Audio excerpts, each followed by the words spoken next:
যেমনটা প্রেডিকশন ছিল সেই প্রেডিকশন মতোই আফগানিস্তানকে ভারত হারালো। ভারত 402 রান তুলেছিল, তার জবাবে 232 রান তুলতে সক্ষম হয়েছে আফগানিস্তান। বিরাট বড় জয় ভারতের, এবং এই জয় ভারত পাবে এ তো সবাই জানতো। তার ফলে যেটা দাঁড়ালো, 3 ম্যাচের যে ওয়ানডে সিরিজ ভারত বনাম আফগানিস্তানের, একটি ম্যাচ হয়েছে 13 তারিখ 13ই জুন, আজকে ছিল 17ই জুন, এবং আরও একটি ম্যাচ সেটা নিয়ম রক্ষারই হয়ে দাঁড়ালো 20 জুন আছে চেন্নাইতে দুপুর 1:30 থেকে। সেসব নিয়ে তো পরে আলোচনায় আসবো।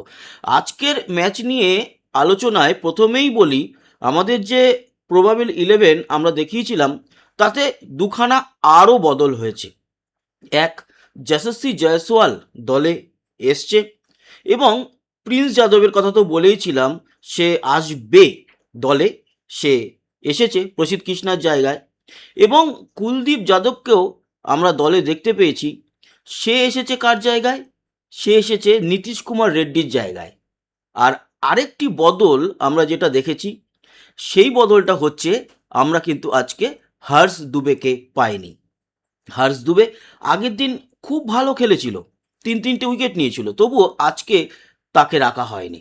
নীতিশ কুমার রেড্ডি, হর্ষ দুবে দুজনকেই বাদ দেওয়া হয়েছিল। ফলে আমাদের ভারতের টিমটাকে যদি লক্ষ্য করেন তাহলে একটু কিন্তু ডিসব্যালেন্স ছিল। কেন বলছি কথাটা? এই ধরনের ম্যাচে 50 ওভারের খেলা, আমাদের হাতে ছিল মাত্র 5খানাই বোলার, ওয়াশিংটন সুন্দর অলরাউন্ডার, আর বাকি 4জন ছিল স্পেশালিস্ট বোলার। তার মধ্যে কুলদীপ যাদব হচ্ছে গিয়ে স্পিনার, এবং বাকি 3জন যেমন অর্শদীপ সিং, তারপরে প্রিন্স যাদব এবং গুরনুর ব্রার, 3জনই স্পেশালিস্ট ফাস্ট বোলার। তাই 5জন একেবারে কাটায় কাটায় নিয়ে ভারত কিন্তু নেমেছিল।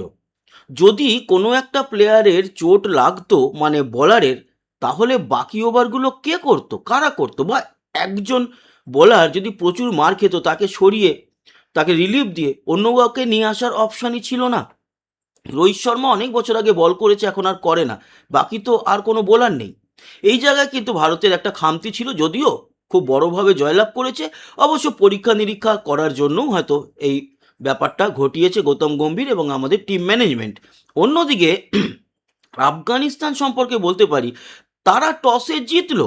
আর এই গরমে, যেখানে 39 থেকে 40 ডিগ্রি তাপমাত্রা, দুপুরে খেলা 1:30 থেকে, সেখানে টস জেতার পর কিভাবে তারা বা কোন মানসিকতায় ফিল্ডিং চুজ করে, এ তো যে কোনো শিশুও বলবে যে আমরা এখানে ব্যাট করব, বাকিরা সব রেস্ট নেবে, সন্ধেবেলায় ফ্ল্যাড লাইটে ফিল্ডিং করব। ভারত একেবারে না চাইতেই যেন হাতে জল পেয়ে গেল, বা মেঘ না চাইতেই বৃষ্টি পেয়ে গেল। টসে যদি ভারত জিততো, ব্যাটিংই নিত, ব্যাটিংই পেয়েছে। এখানে একটা আফগানিস্তানের বড় বোকামি লাগলো। যদিও চলে আসি আমাদের ম্যাচের আপডেটে, বা ম্যাচ নিয়ে তো কথাবার্তা বলছি। প্রথমেই বলবো, আমরা কিন্তু আজকে জোড়া সেঞ্চুরি দেখতে পেয়েছি। এক হচ্ছে শুভমান গিলের ব্যাট থেকে, 77 বলে সেঞ্চুরি করেছে, লাস্টে 154 অবধি গিয়ে আউট হয়, মানে 150ও করেছে সে। আর ছিল ঈশান কিষান এবং শুভমান গিল একই ওভারেই সেঞ্চুরি করেন, এবং ঈশান কিষান 71 বলে সেঞ্চুরি করেছে। পরে ঈশান কিষান আরও মেরে ঠেরে 125-এ আউট হয়েছে, এবং ঈশান কিষানকে সব থেকে দূরে ছক্কা মারার জন্য প্রাইজও দেওয়া হয়েছে। আর দুজনকে নিয়ে যে আমরা আলোচনা করব, তারা হচ্ছে এক রোহিত শর্মাও কিন্তু আজকে 48 রান করেছে। 6খানার মতো 4 ছিল, 1খানার মতো 6 ছিল, ভালো খেলেছে। আউটটা হয়ে গেছে, কিন্তু রোহিত শর্মার ব্যাট থেকে ওই যে 48 রানটা, এবং স্টার্টিংয়েই একটা কিন্তু দিয়ে গেছে, স্টার্টিং খুব ভালো আমাদের টিম ইন্ডিয়াকে। গুরনুর ব্রার আগের দিনও 3টে উইকেট নিয়েছিল, আজকেও 3টে উইকেট নিয়েছে, এবং আজকে গুরনুর ব্রার একেবারে প্রথম উইকেটই নিয়েছে। যদিও প্রথম উইকেট নিলেও নিতে পারতো প্রিন্স যাদব, উইকেট পড়েও গিয়েছিল, কিন্তু সর্বশেষে আনন্দর মুহূর্তে আম্পায়ার জানায় সেটা নো বল হয়েছে। আমাদের বাকি যেই প্লেয়ারদের নিয়ে আলোচনা সেটা করব, তারপর আমরা ম্যাচের স্ট্যাটিস্টিকে যাব। তো বলে রাখি, রোহিত শর্মার কথা তো বললাম, রোহিত শর্মা 48 রান করেছে, কিন্তু যশস্বী জয়সওয়ালকে আজকে নেওয়া হয়েছিল যশস্বী জয়সওয়াল সেরকমভাবে মনের মতো কিছু করতে পারিনি। এবং দেখুন প্রথম ছজন, এই ছজনই ব্যাটার, কোনো বোলার নেই।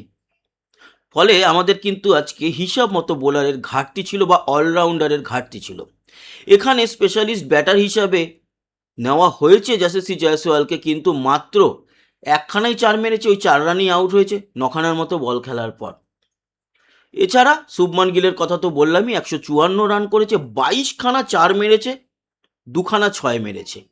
ঈশান কিষান সেও ভালো খেলেছে, সেঞ্চুরি করেছে 71 বলে এবং সর্বশেষ 125 রান করে আউট হয়। শ্রেয়াস আইয়ারের ব্যাটিংয়ে আমরা যে খুব বেশি কিছু ভালো দেখতে পেয়েছি তাই না। শ্রেয়াস আইয়ার 24 বলে 26 করেছে, 1টা 4 1টা 6।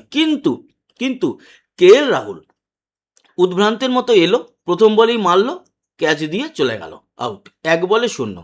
আগের দিন কে এল রাহুল খুব ভালো খেললো, আর আজকে কে এল রাহুলের থেকে আমরা ভেবেছিলাম শেষের দিকে 450-র উপর যাওয়ার কথা রান, সেখানে এই কে এল রাহুল এত ফাস্ট আউট হয়ে গেল যে তখনই অনেকটা ভেঙে গেল। এবং তারপর আমাদের হাতে ওয়াশিংটন সুন্দর ছাড়া আর কেউ ছিল না। পরের লাইনে আপনি যদি দেখাই, দেখুন ছিল ওয়াশিংটন সুন্দর। যদি আরেকজন স্পিনার থাকতো বা কুলদীপ যাদবের জায়গায়, কুলদীপ যাদব তো উইকেটই পায়নি, কুলদীপ যাদবের জায়গায় যদি অ্যাটলিস্ট আমাদের হর্ষ দুবে থাকতো, ও কিন্তু ব্যাটটা করতে পারে, রানটা আর একটু বেটার হলেও হতে পারতো। যদিও জিতেছি, এই নিয়ে কোনো ব্যাপার নেই, তবুও যে খুঁতগুলো চোখে পড়লো সেগুলো নিয়ে বলছি। ওয়াশিংটন সুন্দর 1টা উইকেট পেয়েছে, তারপরে গুরনুর ব্রার 3টে উইকেট পেয়েছে, কুলদীপ পায়নি কিছু। আমাদের প্রিন্স যাদবের কথা তো বললাম, প্রথম উইকেট ওই তুলেছিল কিন্তু নো বল হয়ে যায়, সেই নো বলের যে ফ্রি হিট তাতে 4ও খায়। তবুও সে কিন্তু একেবারে লাস্ট উইকেটে বোল্ডও করেছে এবং 2খানা উইকেট তুলতে সক্ষম হয়েছে। এটা ছিল প্রিন্স দুবের ডেবিউ ম্যাচ বা অভিষেক। আর আকসদীপ ভালোই বল করেছে, আকসদীপ ভালো মানে খুবই ভালো বল করেছে, 3-3টে উইকেটও নিয়েছে। ওর বলেই কিন্তু রোহিত শর্মা ক্যাচও ধরে। তো এই হচ্ছে গিয়ে ওভারঅল আমাদের সমস্ত প্লেয়ারদের পারফরমেন্স, যা মোটের উপরে 10-এ, ব্যাটিং বাদ দিলে 8 তো দেওয়াই যায়। তবুও বলবো এখানে দলটা ডিসব্যালেন্স ছিল, এই 5জনই শুধুমাত্র বোলার ছিল, যেখানে 50 ওভার বল করতে হবে, প্রতি বোলার 10 ওভার করেই বল করবে। একেবারে টায়ে বোলার নিয়ে আমরা নেমেছিলাম, অলরাউন্ডার এখানে একজন দরকার ছিল। আমার মতে যশস্বী জয়সওয়ালের জায়গায় এখানে ওই হর্ষ দুবে যদি থাকতো তাহলে দলটা আরও ব্যালেন্স লাগতো। আবারও বলি, জয় পেয়ে গেছি, এখন খুঁত নিয়ে কেউ দেখবে না। আসি আমাদের যে স্ট্যাটস রয়েছে সেই স্ট্যাটসে। ম্যাচ সামারি দেখবো ছোটোর উপরে, আর ডিটেলে যাব না, মোটামুটি তো বললামই। 402 রান করেছিল, তবুও 50 ওভার পুরো খেলতে পারেনি, 1টা বল তখনও বাকি ছিল। 170 রানে আমরা জিতেছি এবং আমরা সিরিজ জিতে নিয়েছি 2-0। 232 ওরা করতে পেরেছে, এটা কিন্তু অ্যাকচুয়ালি 9 উইকেটে, কারণ একটি প্লেয়ার রিটায়ার হায়ার হয় তার জন্য।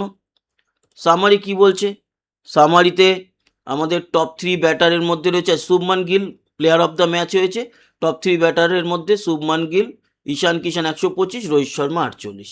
ওদের টপ 3 বোলারের মধ্যে রয়েছে খারোটে কিন্তু ভালো বল করেছে, যদিও রান খেয়েছে দেখুন 10 ওভারে 76, হবেই তো, 402 রান ইন্ডিয়া করেছে, তবুও তার মধ্যে থেকে 4টে উইকেট তুলেছে। রশিদ খান 3টে উইকেট তুলেছে 8 ওভারে 48। আল্লাহ গাজনাফার 10 ওভারে 69 রান দিয়ে 1 উইকেট। ওরা যারা ব্যাট করেছে তাদের মধ্যে কিন্তু রহমত শাহ ভালো ব্যাট করছিল, 89 বলে 79 রান করে।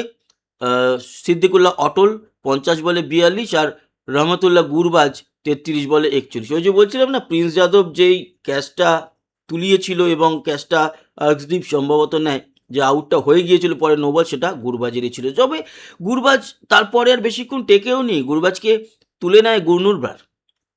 আকসদীপ 9 ওভারে 45 রান দিয়ে 3 উইকেট, গুরনুর 10 ওভারে 60 রান দিয়ে 3 উইকেট, প্রিন্স যাদব 7 ওভার 3 বল করে 56 রান দিয়ে 2 উইকেট। রানটা অবশ্য একটু বেশি দিয়েছে, তবুও আজকে অভিষেক ম্যাচে 2টো উইকেট তোলা, 3টে হতেও পারত, সেটা একটা ভালো দিক। তো এই ছিল গিয়ে আজকের আপডেট এই ম্যাচের। ওদিকে মেয়েদের ম্যাচ চলছে, সেখানে 200-র উপরে রেকর্ড রান করে দিয়েছে টি20তে ভারত, সেটা তো আমরা জিতবো এটাই আশা করছি, সেই নিয়ে পরে আপডেট আসছে। আপাতত ভারত বনাম আফগানিস্তানের ম্যাচের আপডেট আপনাদের কাছে পৌঁছে দিলাম। যারা এখনও পর্যন্ত আমাদের এই চ্যানেলটি সাবস্ক্রাইব করেননি অবশ্যই সাবস্ক্রাইব করে আমাদের সঙ্গে জুড়ে থাকবেন। ভালো থাকবেন, সুস্থ থাকবেন। আবার দেখা হচ্ছে। ততক্ষণের মতো টাটা।